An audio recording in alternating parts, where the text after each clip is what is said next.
Realme 7 Pro, when announced, was met with some mixed reactions.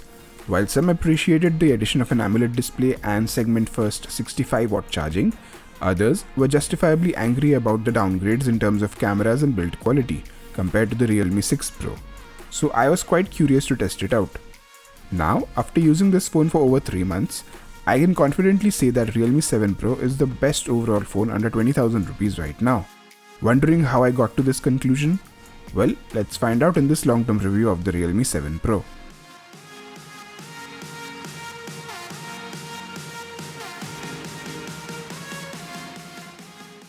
I really like the design of this phone. It might not have a head-turning design like its predecessor, but this phone is quite elegant and has a sophisticated charm to it. Even in terms of weight and size, Realme has hit the sweet spot, as this phone doesn't feel big and bulky, but at the same time it doesn't feel too small either. Build quality is where the 7 Pro takes a step back compared to the 6 Pro, as the phone has a plastic back. Personally, I didn't mind the plastic back as it handles fingerprints quite well and won't break if the phone is dropped. Even the front glass has been downgraded from Gorilla Glass 5 to Gorilla Glass 3 Plus, but that makes a very small difference in real world use. With regards to waterproofing, there is no IP rating or rubber gasket on the SIM tray, but a water repellent coating has been applied to its internal components, so it should survive a small splash or light rainfall.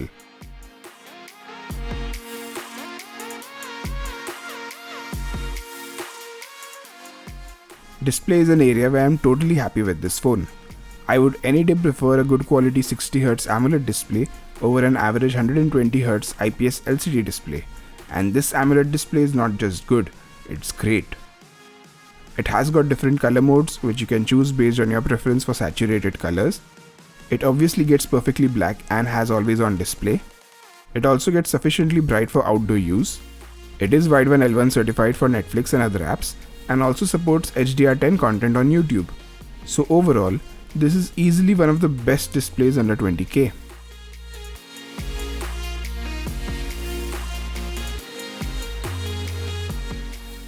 Audio is another area where this phone does an excellent job. First of all, you get stereo speakers which can get really loud but remain distortion free even at high volume. Here is an audio sample.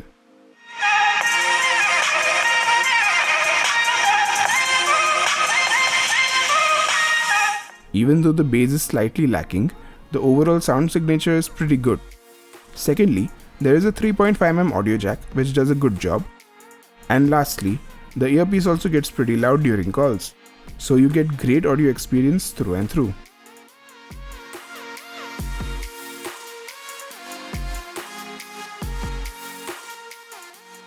Compared to the Realme 6 Pro, this phone is missing the 2x telephoto camera as well as the front ultra-wide camera.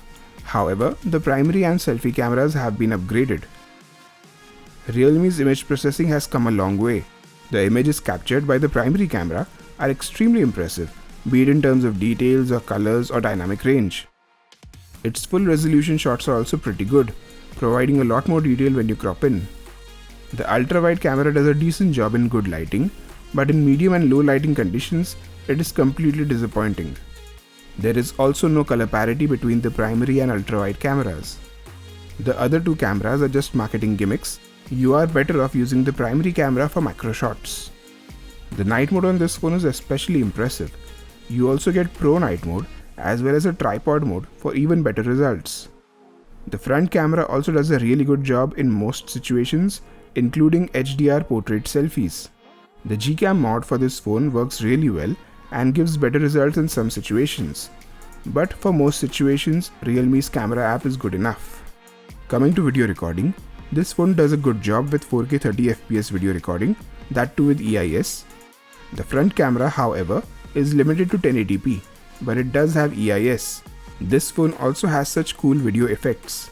So yes, the quantity of cameras has gone down, but the quality of cameras has definitely gone up.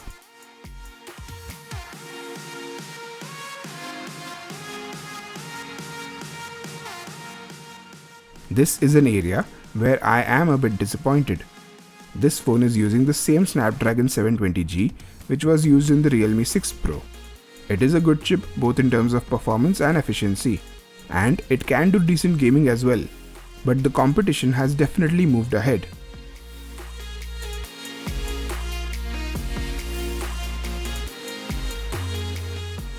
This phone is currently running Realme UI 1.0 based on Android 10. Realme UI 2.0 beta based on Android 11 is already out for this phone, so the stable version should be out pretty soon. In terms of UI design, features and polish, Realme UI has come a long way compared to the really bad ColorOS of the past. It offers a lot of usable features as well as pretty good memory management. However, the pre-installed bloatware, spam notifications and ads can get quite annoying, especially for those who don't know how to easily disable them.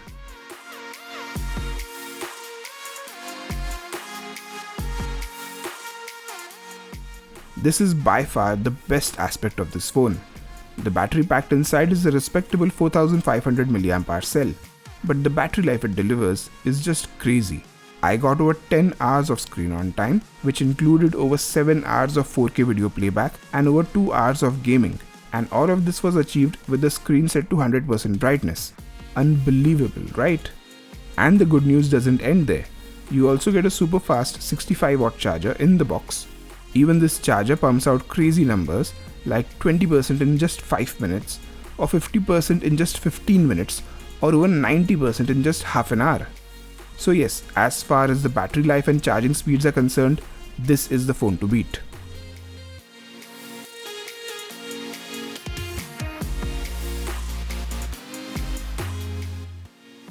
Coming to biometric security, there is an under-display fingerprint scanner, which is just a little slower than what I would like.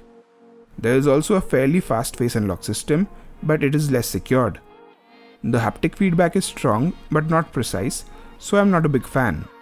The SIM tray has a dedicated microSD slot, which is always appreciated. There are no missing sensors here, same goes with the connectivity options as well. In terms of networks, carrier aggregation is not working, but still I'm getting decent speeds.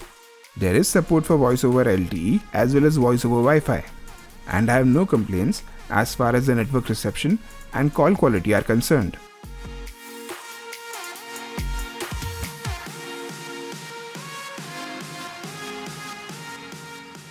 So, as I was saying at the starting of this video, this phone in my opinion is the best overall phone under 20,000 rupees.